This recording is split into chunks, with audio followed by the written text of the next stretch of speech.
my gosh. Like I don't know if anybody else, like I feel that one, you were made to be a coach. Like, so I want to give you that compliment. Thank Like you. it's not just a fluffy concept. Like Yeah. it's practical and it's real, but it's also, I love the idea of like future casting or like, I do this all the time too, where I'm always like, oh my gosh, my current self is thanking my past self for getting my butt up, even though I didn't want to get out of bed today, or making that like, this is uncomfortable to talk to this like really big creator in this space, but you know what? I'm just going to go do it. Yeah. And I just think that that's so awesome. So thank you so much, Hannah, for sharing all about your journey. Do you have time for just a little bit more? Okay, because we were trying to set this up to where I was like, okay, we can keep these interviews short, but I do have 3 questions, and I should have prompted you. These are not hard questions, but we do these rapid fire questions with all of our guests.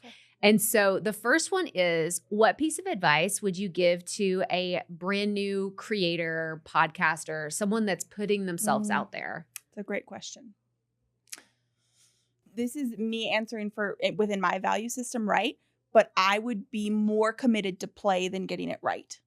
I would not be so focused on I've got to nail exactly it, because again, fear is driving that decision.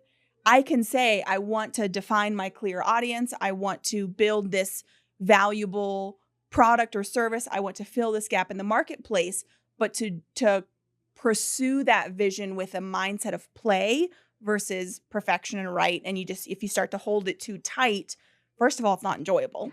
It's not fun to live that life, but I think it would certainly show up in the content you create as well.